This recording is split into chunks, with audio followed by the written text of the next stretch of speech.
Estamos de vuelta en CNN Prime. Siguen, por supuesto, las reacciones tras el nuevo caso de colusión, esta vez en el mercado del papel. El ministro de Hacienda, Rodrigo Valdés, insistió en la necesidad de incorporar penas de cárcel para quienes cometan este tipo de delito. Y queremos conversar más sobre esto. Para eso nos acompaña aquí en CNN Prime el senador de la Democracia Cristiana, Ignacio Walker. Senador, gracias por acompañarnos. Buenas noches. Muy buenas noches, Paola. ¿Qué hacemos con este país?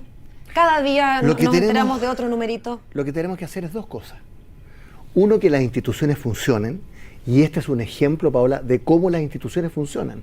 Aquí hubo una acción de oficio de la Fiscalía Nacional Económica, que mediante métodos intrusivos, intercepciones telefónicas, fue construyendo una investigación y llegó a un resultado, que hubo una colisión de más de 10 años, ¿no es cierto?, como fue con los pollos, como fue con la farmacia, hoy día con los tissues, y por lo tanto, lo primero es eso. Y lo segundo es mejorar y perfeccionar la institucionalidad, la legislación. Hay un proyecto desde marzo que está, ¿no es cierto?, en el Parlamento justamente para endurecer las penas, porque los métodos de investigación ya demostraron ser efectivos. Ahora, lo que tenemos que tener son penas efectivas. Los métodos, senador, y las instituciones funcionan, pero podríamos quedarnos más bien con el segundo punto, con que funcionen mejor, porque nadie nos devuelve los 10 años de comprar papel caro, ¿no es verdad? Bueno, ahí hay un tercer aspecto, Paola, que es ¿quién compensa a los consumidores? Estamos hablando de una industria de 480 millones de dólares al año. Y estas dos empresas representan 400.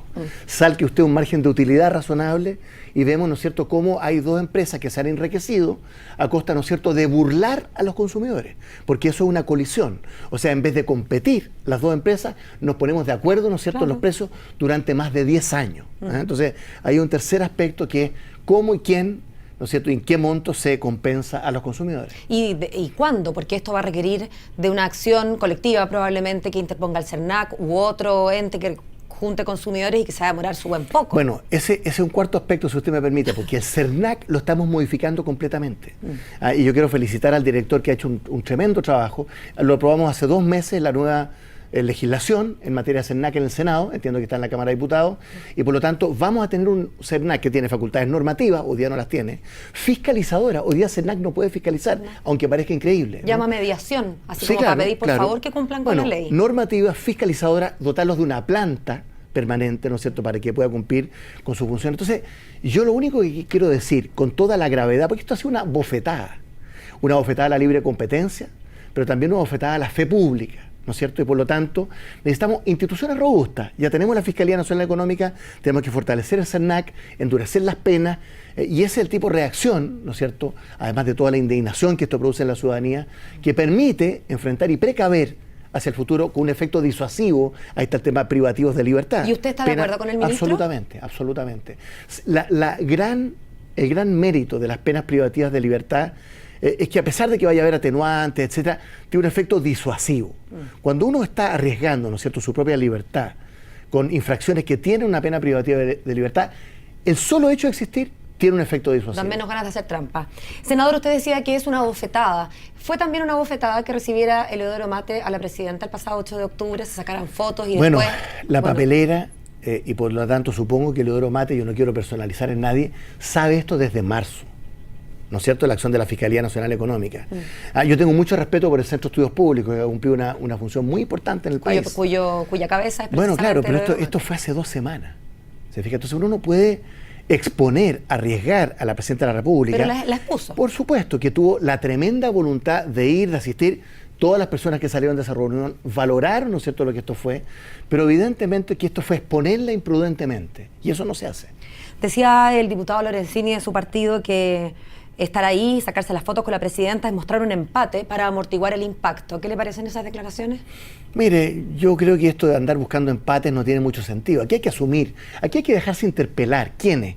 Las instituciones, políticos, empresarios, eclesiásticos, porque este es un cuestionamiento a las instituciones, públicas y privadas.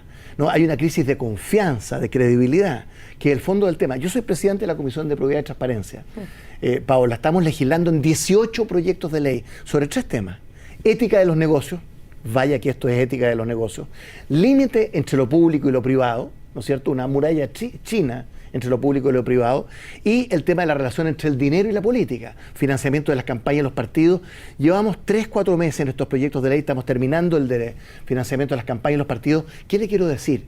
No estamos mirando el techo de brazos cruzados, estamos construyendo una nueva institucionalidad en materia de probidad y transparencia, que va a ser lejos la más exigente de América Latina y me atrevo a decir una de las más exigentes del mundo. ¿Sabe por qué le preguntaba por lo de Lorenzini, que es de su partido? Porque al suponer que lo que quería Eleodoro Mate, sacarse la foto con la presidenta, es un empate, yo no sé si lo hizo sin querer el diputado, pero pone a la presidenta en un lugar bien abajo, porque si la presidenta está empatada con un empresario que se coludió durante 10 años... Es que sabe que yo no quiero personalizar, Paola, yo lo digo con mucho respeto por todos. Aquí hay una infracción grave, ¿no es cierto?, que es realmente una bofetada a la fe pública. Si no, ¿para qué digo la libre competencia? Estamos en una economía de mercado. Pero es que si no personalizamos, entonces decimos que todos los empresarios son ladrones. Es que ¿sabe lo que pasa? Todos los políticos, todos los empresarios, todos los curas, no. Por eso mismo, hay que personalizar entonces. Sí, pero no es mi estilo. No es mi estilo. Yo no quiero personalizar en nadie, porque para eso están las investigaciones. Lo que quiero decir en una empresa al menos. Bueno, porque evidentemente, dos empresas. Esto fue una colusión de dos empresas, ¿no? ¿Y cuántos otros casos de colusión? Por eso yo decía los pollos, las farmacias. En fin, o sea, lo mejor de esto es que conmueve a la sociedad. Que esta no es una noticia de la página C8, ¿no es cierto?, que ha sido titulares de prensa en los últimos días. Esto ha producido indignación y nuestro deber, nuestra misión como parlamentarios, como partido, como autoridades del Estado de Chile, es tratar de crear la legislación y las instituciones para tratar de sancionar fuertemente estos casos, precaver, prevenir y dotar a las instituciones de verdadero poder de investigación. ¿Qué pasa con los directorios? No hablemos entonces de un directorio, pero de los directorios en general. Yo se lo digo a propósito de este caso. Sabíamos que había ocurrido algo parecido en Colombia. Y entonces los directorios de Chile, ni siquiera el hecho de que ocurriera en Colombia tienen responsabilidades. Sirvió para prender una luz. Tienen responsabilidades. Los directorios en Chile tienen fuertes responsabilidades civiles y penales en la ley de sociedad anónima. No. Lo que pasa es que primero hay que investigar, Paola. Sí. Después hay que establecer cuáles son las responsabilidades. Hay responsabilidades corporativas de la empresa, ¿no es cierto?, el tema de la indemnización, pero también esto puede llegar al bolsillo de los directores, y también eventualmente a penas privativas de libertad en caso en que hubiera infracción, ¿no es cierto?, a las normas penales. Por lo tanto, Chile tiene una legislación, pero que todavía es débil, ¿no? Por eso estamos fortaleciendo el CERNAC, por eso hay que darle prioridad a este proyecto que está desde marzo, o sea, la presidenta Bachelet, y ya envió un proyecto en marzo porque hubo otros casos anteriores, le insisto en la farmacia, le insisto en los pollos, ¿no es cierto?, ahora los tissues, y seguramente va a haber otros por delante, porque en una economía de mercado... Hay en este momento. De hecho hay, pero hay que descubrirlo, hay que investigarlo. En las economías de mercado estas cosas existen, se producen. Lo importante es que esas economías de mercado actúen dentro de un marco institucional, una institucionalidad económica. Donde el mercado sea cierto, no sea el puro título. Porque donde la palabra mercado tenga algún significado, porque donde hay un mercado que está coludido, bueno, no hay realmente un mercado. Pero aquí se está violentando la esencia de una economía de mercado, que es la libre competencia, ¿no es cierto? Y la Fiscalía Nacional Económica y el Tribunal de la Libre Competencia, que son instituciones que hemos ido forjando y fortaleciendo en los últimos años, existen justamente para eso. Mire, Felipe Irarrázaval, incluso el fiscal, venía del anterior gobierno, lo mantuvo la presidenta Bachelet, qué bien, porque hay instituciones que tienen autonomía, que van más allá de tal o cual gobierno, y lo que tenemos que hacer es justamente atraer servidores públicos de excepción como Felipe Irarrázaval, al que realmente lo felicito, porque además esto fue muy silencioso, muy sigiloso, pero muy efectivo, porque se llegó a establecer las bases de la colusión. Vamos tirando computadoras al río, ¿no es cierto?, intercepciones telefónicas, en fin, o sea... Partes de matrimonio con listas de precios. Todo lo que usted teléfonos de prepago. Así es. Una película, gangsterismo, como decía alguna columna hoy día. Absolutamente. Lo invito, senadora, a que hablemos de educación, otro de los temas que nos ha acompañado, bueno, desde la campaña, ¿no?, y nos va a seguir acompañando. ¿Qué pasa con esta glosa presupuestaria? Al final, esta gratuidad que nos adelantó la presidenta el pasado 21 de mayo, terminó siendo reflejada o se espera que se refleje en esta glosa.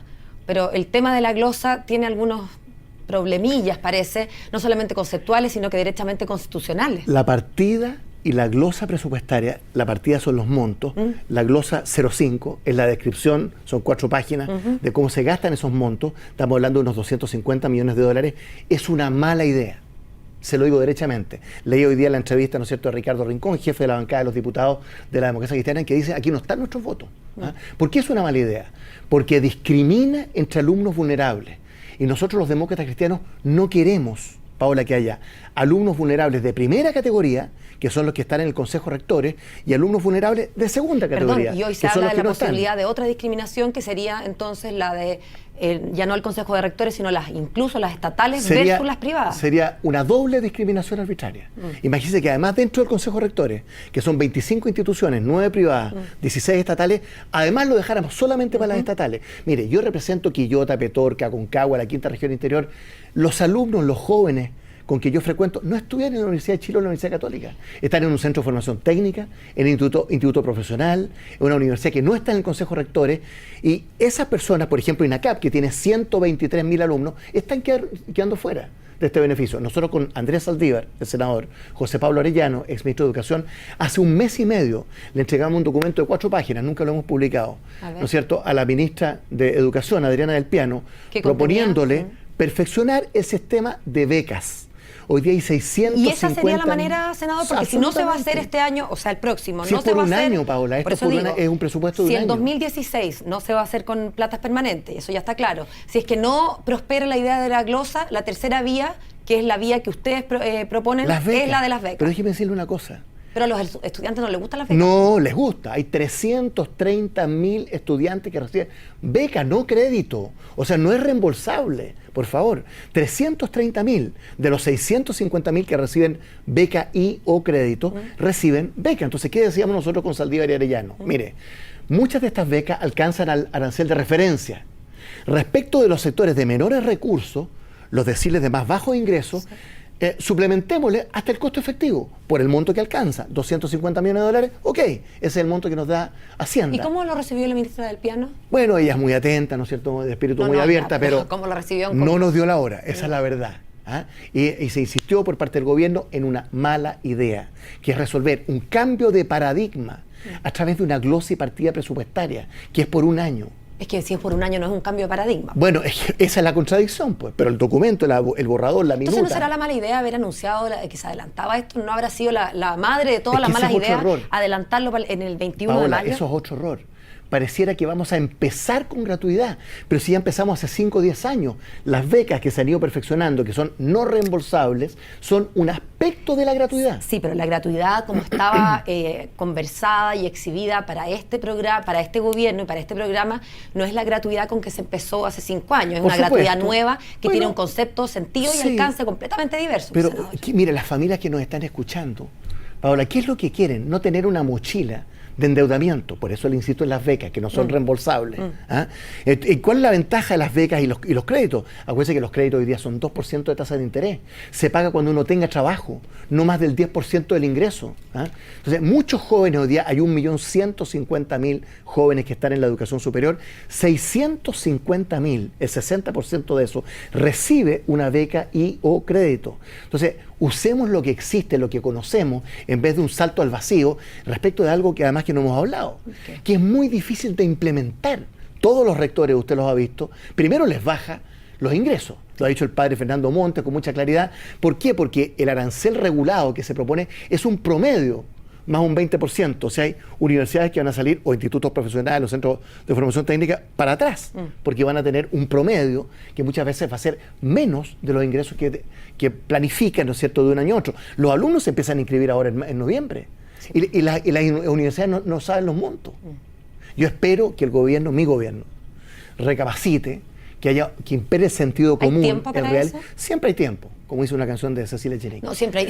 Pero quiero decirle, a propósito, el presupuesto se despacha el 30 de noviembre.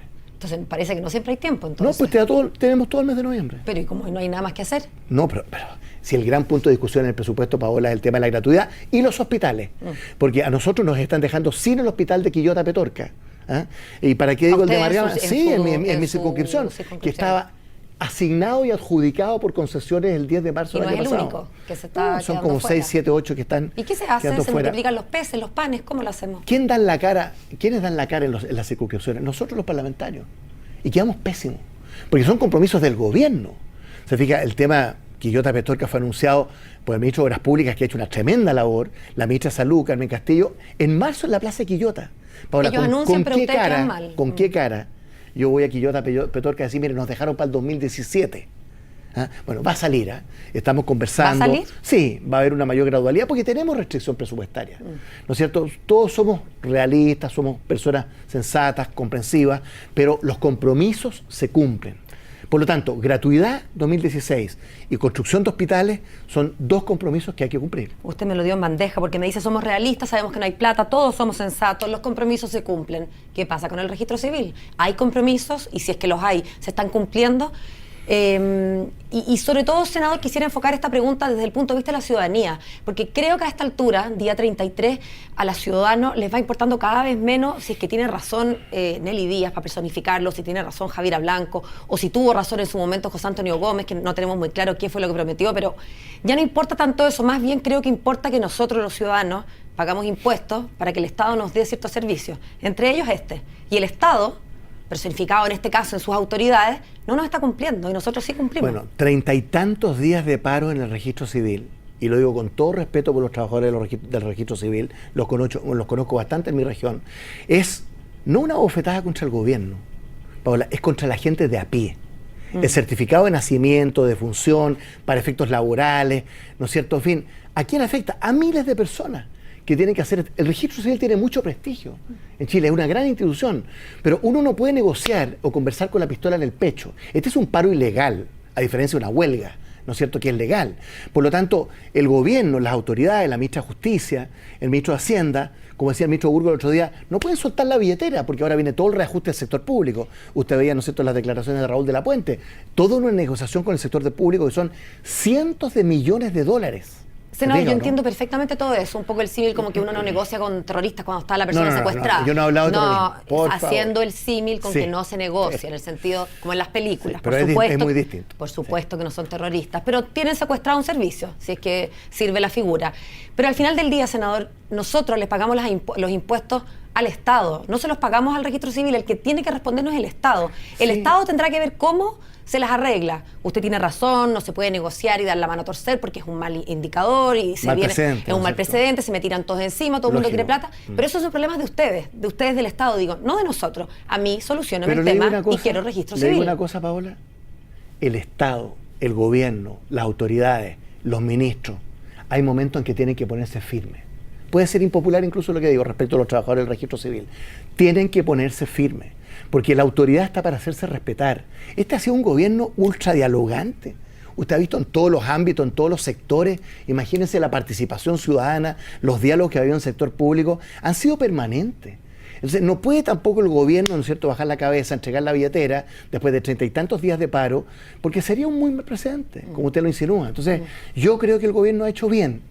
¿No es cierto? Yo conozco a la ministra de Justicia, Javiera Blanco, es una gran ministra que ha sabido dialogar. Mire todo lo que hizo en su momento con la reforma laboral. Tuvo un año dialogando, negociando, ¿no es cierto? Y estamos tratando de salir bien con ese proyecto. Entonces, yo llamo a los trabajadores del registro civil a deponer un paro ilegal que le causa mucho daño a la gente de a pie, ¿no? El gobierno está disponible al día siguiente, a la hora siguiente, para sentarse a conversar, pero no con una pistola en el pecho.